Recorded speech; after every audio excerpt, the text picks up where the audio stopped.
अगर आपका कोई पीर नहीं और कोई मुर्शिद नहीं तो आपकी ज़िंदगी बेकार है यार, कैसी ज़िंदगी जी रहे हो। पीर साहब बहुत कुछ कर सकते हैं, पीर साहब आपको आइटम दिला सकते हैं। अस्सलामुअलैकुम वरहमतुल्लाहि वबरकातुहू। मेरे भाइयों और मेरे अजीज़ दोस्तों, उम्मीद करता हूँ कि आप सब खैर ऑफिस से होंगे। पिछले दिनों मैंने एक वीडियो अपलोड की थी, उसमें मैंने कहा था कि अगर आपका पीर है तो उससे मारो गोली, क्योंकि पीर साहब इतने करीब होता है, पीर साहब का कुर्ब इतना करीब है कि अगर कोई मुरीद अपनी बीवी से हमबिस्तरी कर रहा है तो पीर साहब उसे देखते हैं। हालांकि पीर साहब को थोड़ी अक्ल कम है तो पीर साहब घर में आके देखते हैं और दूसरे दिन उसको बता देते हैं। यानी पीर इतने करीब है, पीर का कुर्ब बताने के लिए आला हजरत के मलफूजात में ये लिखा हुआ था, जो मैंने वीडियो रिकॉर्ड कर चुका हूँ। अब लेकिन पीर के फायदे भी हैं चंद, ठीक है, वो फायदे आज देख लेते हैं कि क्या फायदे हैं पीर साहब के। तो चलो चलते हैं, पीर साहब के फायदे देख बताता हूँ। एक किस्सा लिखा हुआ है मलफूजात आला हजरत में दावत इस्लामी वालों ने। हजरत सैयदी अब्दुल वहाब रहमतुल्लाह अलैह अकाबिर औलिया कराम थे। कौन थे? बहुत बड़े अकाबिर थे, औलिया भी थे, ठीक है। वो सैयद अहमद बदवी कबीर रहमतुल्लाह अलैह मज़ार थी, बहुत बड़े उर्स होते थे उनके।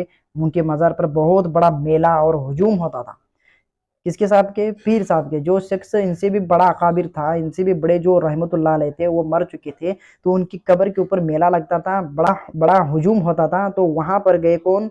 अकाबिर औलिया वहां चले गए। और ये अकाबिर औलिया गए हैं मेले में, और मेला बहुत बड़ा लगता था। तो वहां पर एक ताजिर की कनीज थी, बड़ी खूबसूरत थी। तो पीर साहब की नज़र वहां उस कनीज पे पड़ी, तो पीर साहब के मुंह पे पानी आ गया, ठीक है। मुंह पे पानी आ गया तो पीर साहब नजर फेरते हैं वापस। अकाबिर हैं, वो नजर फेरते हैं। वो कहते हैं कि एक नजर माफ थी, दूसरी नजर माफ नहीं, इसलिए मैं नजर फेर रहा हूँ। उसको हदीस याद आ जाती है। ईमानदार थे बिल्कुल, हदीसों पर अमल करने वाले थे बिल्कुल। तो उन्होंने नजर फेर ली। फिर पीर साहब की कब्र से आवाज आई। किसको आई? अकाबिर को आई। पीर साहब की कब्र से आवाज आई कि अब्दुल वहाब, पसंद है वो कनीज? अब्दुल वहाब, वो कनीज तुझे पसंद है? तो अब्दुल वहाब ने कहा, पीरों से क्या छुपाना, ठीक है। अल्फाज देखिए, मैं सुनाता हूँ। अर्ज किया, जी हाँ, अपने शेख से कोई बात छुपाना नहीं चाहिए। बिल्कुल बिल्कुल, अपने शेख से कोई बात छुपाना नहीं चाहिए। इरशाद फरमाया, अच्छा, हमने तुमको वो कनीज दे दी। यानी जो कब्र में पड़े हुए थे ना, अहमद बदवी कबीर, जो कब्र में पड़े हुए थे बड़े अकाबिर औलिया, उन्होंने कहा कि छोटे अकाबिर औलिया को उन्होंने कहा कि ये कनीज तुझे पसंद है ना, ठीक है, ले जा। एक काम करने वाली औरत तुझे पसंद है ना, चल ले जा, तेरी है, जा, तेरे बाप का माल है, लेके जा। तो ठीक है। तो अब मामला क्या हुआ? ये तो दूसरे की कनीज है, ये तो दूसरे की काम वाली औरत है, इसको कैसे पीर साहब ने लिया? अब देखिए, आगे सुनिए। पीर साहब ने कहा, ले जा इसको, हमने तुमको वो कनीज दे दी। बस आपको सकूत है कि कनीज तो इस ताजिर की है। लेकिन अब वो सोच में पड़ गया ना काकाबिर, यार ये मेरे को पीर साहब दे रहे हैं, हालांकि कनीज मेरी नहीं है, वो ताजिर की कनीज है, मेरे को फ्री में कैसे दे रहा है? यानी पीर साहब को इसका हक किस नहीं दिया कि फ्री में दे दे।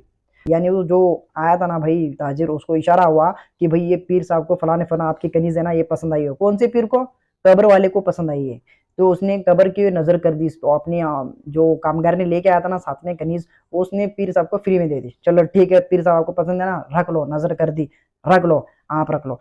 फिर इरशाद हुआ, फिर आगे सुनिए। अब मरे हुआ मुर्दा क्या कह रहा है, सुनिए आगे। मुर्दा जी मुर्दे जी कह रहे हैं, अब्दुल वहाब, अब देर किस बात की है? मतलब अब क्यों देर कर रहा है? कनीज भी मैंने ले ली, मैंने तेरे को गिफ्ट कर दी, यानी हब्बा कर दी मैंने तेरे को, वो हब्बा कर दी है। अब तू उसको ले, और बिना टाइम जाया करते ले जाए उसको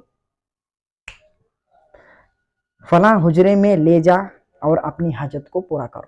अब कह रहा है, कौन कौन कह रहा है, मैं बात समझ आता हूँ कि पीर साहब जो मरा हुआ था ना, वो कह रहा है अकाबिर अब्दुल वहाब को, कह रहा है कि अरे अब्दुल वहाब, तू मेरी मज़ार पे आया है, तुझे लड़की पसंद आई है, तो वो लड़की मैं तुझे दे दिया। फिर उसने ताजिर ने वो कनीज मज़ार वाले को गिफ्ट कर दी, नज़र कर दी।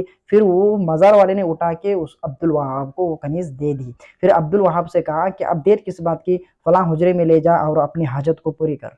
यानी ये सोचने की बात है कि एक पीर मरा हुआ, एक शख्स मरा हुआ, जब वो मरा था उसके कपड़े फाड़े जा रहे थे, उसको नंगा किया जा रहा था, कपड़े फाड़ के, उस वक्त उसको होश नहीं आया। उस वक्त उसकी निगाहें उस शर्म अपनी शर्मगाह पे नहीं पड़ी, उस वक्त अपनी शर्मगाह को हिफाजत में नहीं ले सका। उसको उस वक्त वो खुद को होश में नहीं ला सका।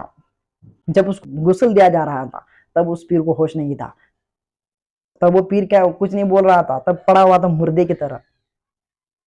और जब कब्र में उसको लेटाया गया, अपने घर वाले रो रहे थे, हम सब नाराज थे, लोग परेशान थे, पीर साहब मर गए, परेशान थे लोग, तब उस पीर को कोई होश नहीं था। और जब कब्र पे एक लड़की को देखता है पीर, तो दूसरों की कनीज कामगार काम करने वाली औरत को दूसरों को गिफ्ट कर रहा है कि जा और लेके जा घर, नहीं अपनी हाजत को पूरी कर।